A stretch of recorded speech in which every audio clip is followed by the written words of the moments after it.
Vous avez lancé Illustrator. Donc chez moi, il a déjà été utilisé. J'ai modifié l'interface, je l'ai fait passer en gris clair. J'ai déjà joué avec des palettes. Je vais remettre, ne fût-ce que déjà ça, la position des palettes en place. Et chez vous, vous n'avez pas besoin de le faire. Donc, je vais aller dans Fenêtre, Espace de travail. Je vois que je suis en espace de travail pour débutants, les indispensables. Je vais réinitialiser les indispensables. Enfin, pour débutants, en tout cas, pas pour des travaux spécifiques, peinture, typographie, vectorisation. On peut continuer en tant que pro avec la configuration de palettes, les indispensables, et puis aller chercher de temps en temps les palettes qui nous intéressent, bien sûr, même si elles ne font pas partie du jeu de palettes de départ des indispensables. Réinitialiser les indispensables, voilà. Palette des outils. Ça, si ce n'est pas le cas chez vous, vous allez devoir le faire. Vous allez devoir faire passer en 2 colonnes la palette des outils avec la petite flèche ici, parce que c'est toujours mieux. Oui, si vous n'avez pas accès à la palette des outils comme ça, dans le panneau d'accueil qui est arrivé là dans Illustrator, vous créez une nouvelle image. Vous cliquez sur Créer, ça va créer une nouvelle image, un nouveau document en fait Illustrator. Et voilà, prenez n'importe quoi comme paramètre pour créer.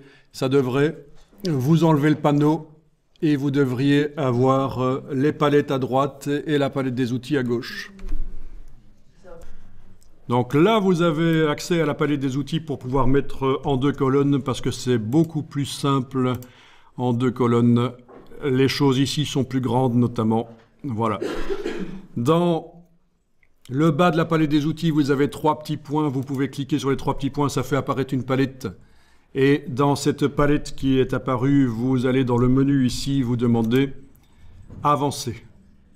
Donc ça, c'est dans les dernières versions d'Illustrator. On a une palette des outils qui, au départ, est un peu simplifiée. Il manque des outils. Et donc, voilà. En principe, vous devriez, à la fin, vous retrouver avec une palette qui ressemble assez bien à ça.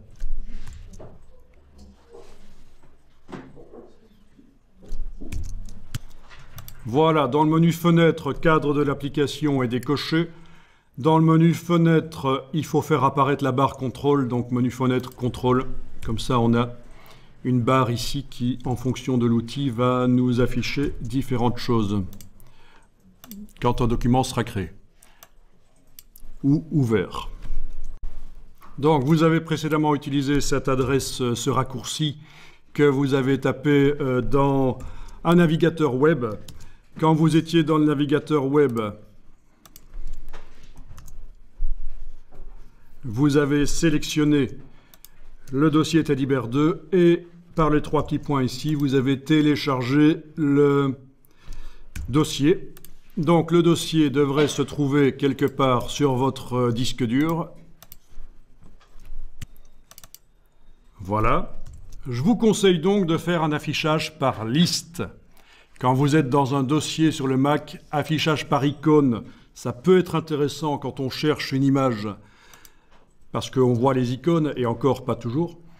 Affichage par liste, c'est vraiment ce qu'il y a de mieux, ça vous permet d'aller voir dans les sous-dossiers rapidement. Affichage par colonne, vous évitez, c'est foireux aussi. Il n'y a que l'affichage par liste qui peut vous donner un accès rapide à tout dans un dossier. Voilà. Alors, ce que je viens de dire là a l'air pas important, mais franchement, c'est crucial de pouvoir naviguer rapidement dans les dossiers sur l'ordinateur, et qu'on soit sur Windows ou sur Mac, l'affichage par liste, c'est la solution. J'ai vu souvent des gens qui perdent des minutes et des minutes à chercher leur dossier, ils ne s'y retrouvent pas, ils ne savent pas où sont les choses, parce qu'ils naviguent par icône. Donc maintenant, vous faites comme vous voulez, c'est vous qui voyez.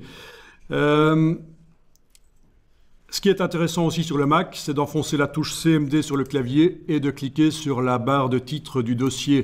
C'est l'équivalent du fil d'Ariane que vous avez sur Windows quand vous naviguez dans des dossiers qui vous permet de remonter éventuellement de certains niveaux. C'est le commande-clic sur le dossier là au-dessus en fait. Voilà, très bonne astuce qui va nous éviter de perdre du temps.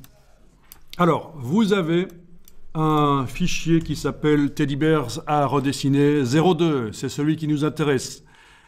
Ne l'ouvrez pas encore. Si vous l'avez ouvert, vous le fermez.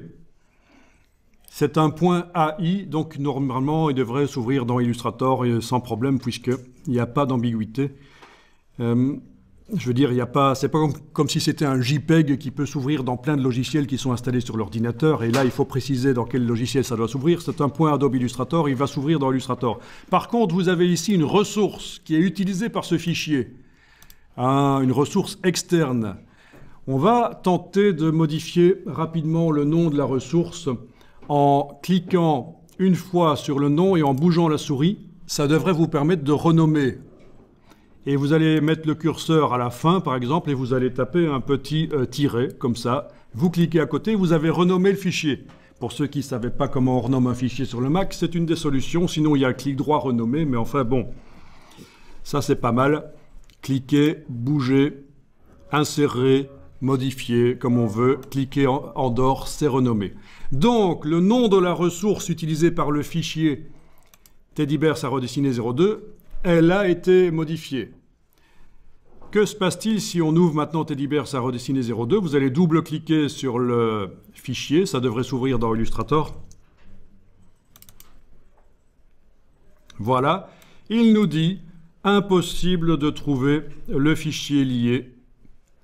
Voilà, vous allez dire que vous annulez, oui, annulez l'ouverture. Et vous allez voir maintenant que si vous revenez sur le fichier ici et que vous enlevez, vous lui remettez exactement le nom. Voilà. Quand on essaye maintenant d'ouvrir le fichier Illustrator, il n'y a pas de problème. Il le trouve parce qu'il est juste à côté. Voilà. L'image, c'est une image en fait pixel qui a été insérée dans ce logiciel vectoriel en tant que modèle pour pouvoir redessiner ces horribles petits oursons. Et donc, il faut que l'image ne change pas de nom.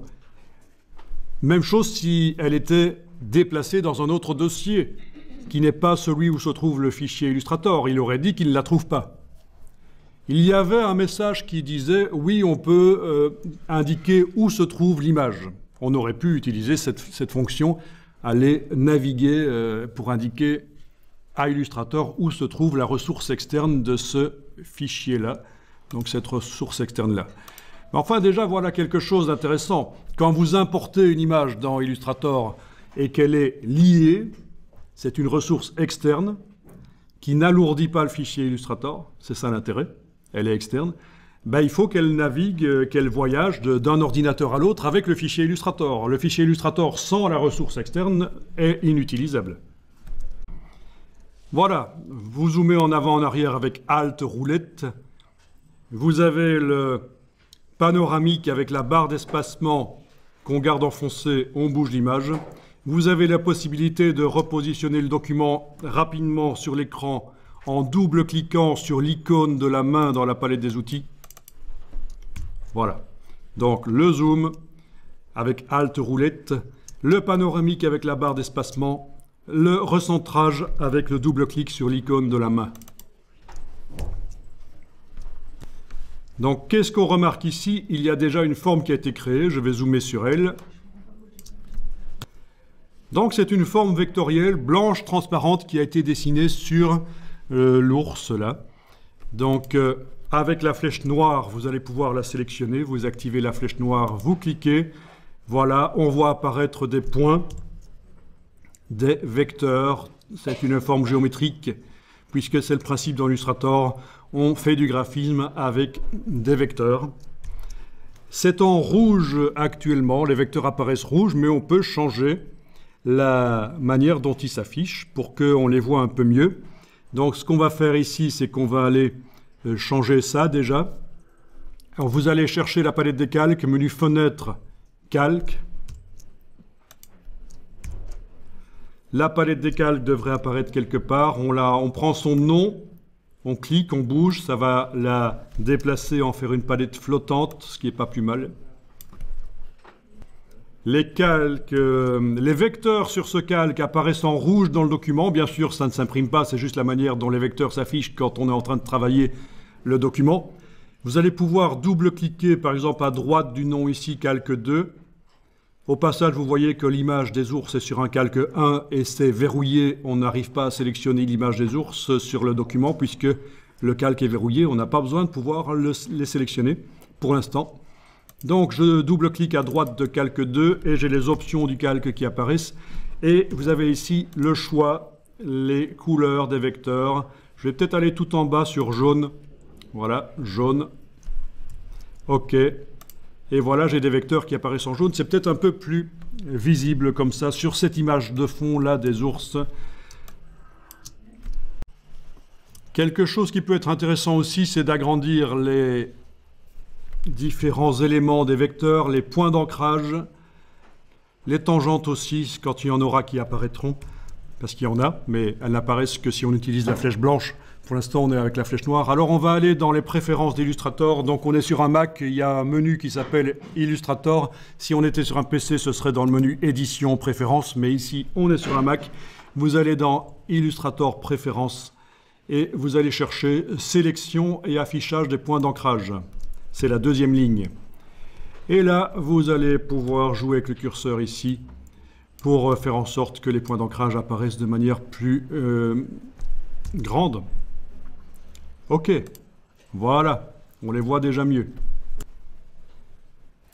Donc, vous avez sur votre Illustrator, là, un rectangle qui entoure la forme. Et moi, je ne l'ai pas. Déjà, ça, vous auriez dû m'interpeller pour me demander comment ça se fait. C'est parce que j'ai réglé l'Illustrator ici différemment. Ce rectangle sert à agrandir la forme, la tourner, etc., à la transformer. Mais j'ai fait en sorte qu'il n'apparaisse plus. Vous allez pouvoir faire la même chose, c'est en allant dans le menu Affichage et vous masquez le cadre de sélection. On dit bien cadre de sélection, ne confondez pas avec contour de sélection, c'est masquer le cadre de sélection. Alors forcément, vu que je l'ai déjà masqué chez moi, ça propose de l'afficher. Mais chez vous, dans le menu Affichage, vous avez à cet endroit-là masquer le cadre de sélection. Vous pouvez le masquer et vous avez comme moi, quand la forme est sélectionnée avec la flèche noire, si on clique à côté, elle n'est plus sélectionnée, si on clique sur elle, elle est sélectionnée. Quand elle est sélectionnée, vous n'avez plus ce cadre. Et donc, ce cadre, il est quand même pratique pour transformer l'image, pour transformer la forme, je veux dire. Mais il suffit d'activer l'outil de transformation manuelle ici, et vous le verrez réapparaître, mais uniquement quand vous en avez vraiment besoin. Sinon, il vous parasite un peu la vue quand vous êtes en train de manipuler des formes. Il vous ennuie. Voilà. Donc, outil de transformation manuelle, on n'en parle pas maintenant, ce sera plus tard, on revient avec la flèche noire, mais vous voyez au moins que ce cadre, on n'a pas besoin de le faire réapparaître par le menu, il apparaît en activant simplement l'outil quand une forme est sélectionnée. Voilà, il s'agit donc d'une forme vectorielle. Avec la flèche blanche, vous allez pouvoir cliquer sur les points et vous allez voir que il y a, quand on clique sur les points, ou quand on clique entre deux points sur un segment, il y a des tangentes. On va en reparler plus loin. C'est comme ça que ça fonctionne, les formes vectorielles qui ont des courbes. Il y a des points d'ancrage, c'est-à-dire par où passe le tracé. Et puis il y a des tangentes pour influencer la courbe. Donc tout ça, c'est ce qu'on appelle des courbes de Bézier, qui ont été inventées par Pierre Bézier, qui travaillait dans l'industrie automobile et qui a trouvé un système pour décrire, avec peu de données, il a trouvé un système pour décrire des courbes, avec juste 2 points et 2 tangentes. C'est ça le principe. On peut quand même lui rendre hommage, les courbes de Bézier, c'est ça. Bien, je vais resélectionner la forme avec la flèche noire, c'est-à-dire que la totalité des points est sélectionnée, ce qui me permettrait éventuellement de bouger la forme, bien sûr, par cliquer et glisser. Là, je fais un commande Z, CTRL Z sur le PC pour la remettre en place. Alors, contrairement à Photoshop, pour ceux qui connaissent Photoshop, vous n'avez pas de palette historique dans Illustrator, mais il y a un historique. On peut voyager en avant, en arrière dans l'historique, mais il n'apparaît pas sous forme de palette.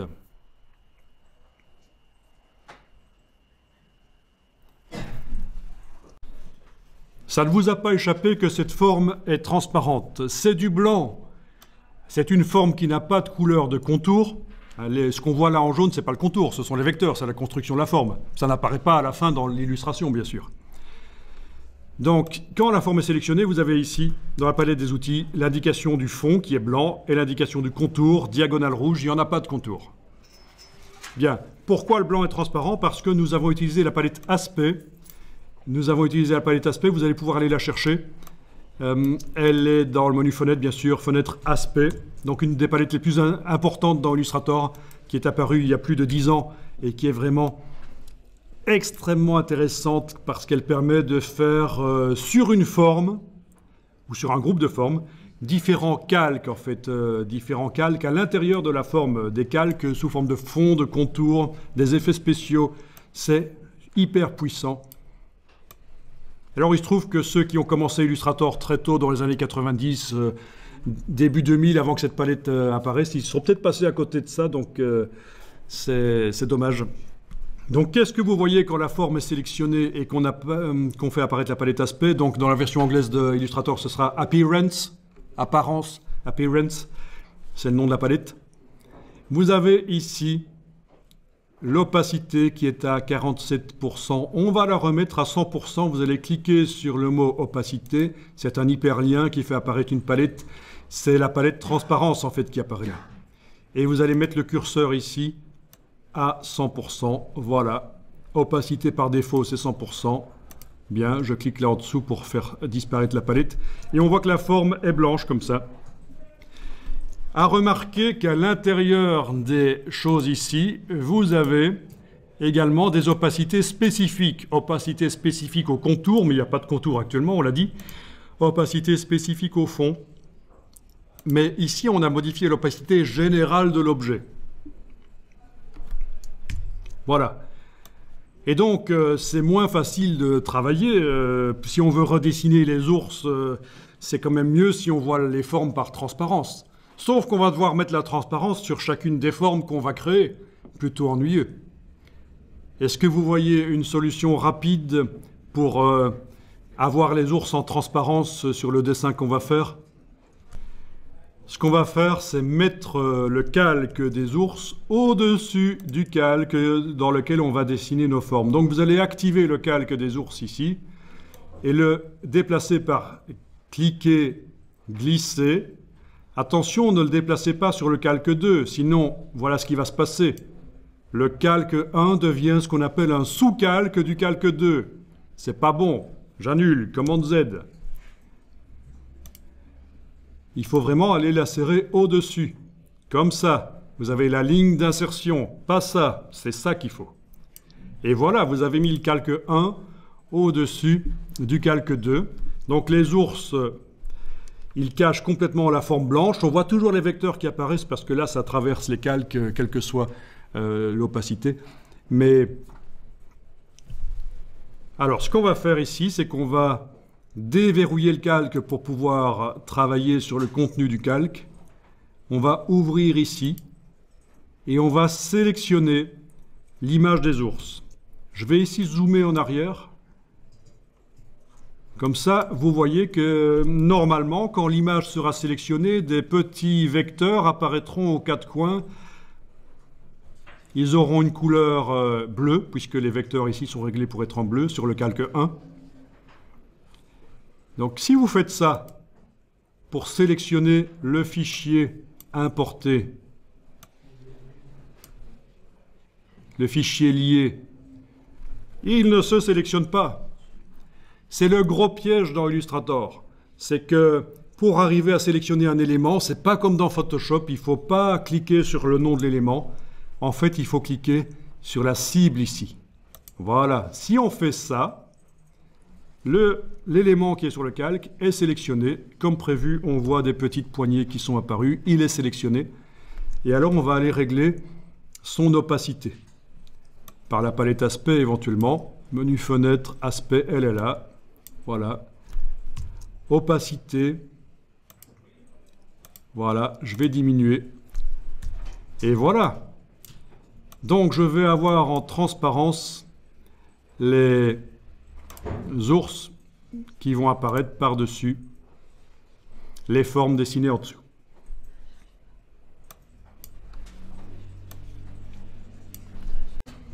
Bien, on va verrouiller le calque 1. Et dans le calque 2, vous avez le tracé qui est sélectionnable de la même manière. Si on clique sur le mot du tracé, ça ne le sélectionne pas. Si on clique sur la petite cible ici, ça le sélectionne. On le voit. OK. Et bien sûr, il est blanc. Donc, c'est pour ça qu'on ne le voit pas par transparence sous les ours. On va aller modifier la couleur. On va modifier la couleur en ayant donc sélectionné la forme ici. Et on va aller double-cliquer sur l'échantillon blanc ici. Vous allez choisir une couleur. Voilà.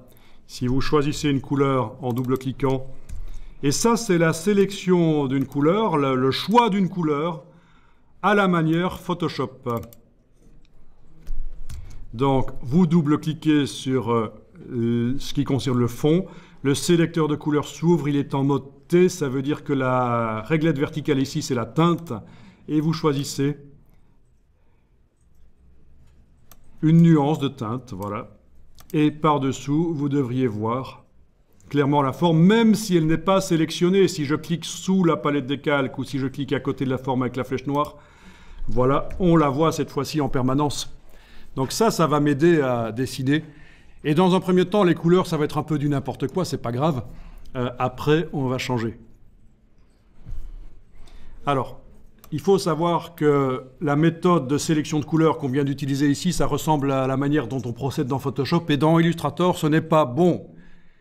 Il vaut mieux, dans Illustrator, utiliser le nuancier. Menu fenêtre, nuancier. Donc en anglais, vous allez chercher Swatches, c'est le nuancier. Voilà. Alors vous allez pouvoir enregistrer le document sur le disque dur en changeant le nom. Donc plutôt que de faire fichier enregistré, je vous conseille quand vous faites de la création d'enregistrer régulièrement sous un nom différent. Bien sûr, si vous êtes en train de travailler sur un projet vidéo ou sur un truc lourd comme de la 3D, c'est peut-être pas le bon conseil. Ou un photomontage lourd dans Photoshop. Mais ici, on est dans Illustrator, ce sont des fichiers minuscules et donc vous avez vraiment intérêt à garder toutes les versions.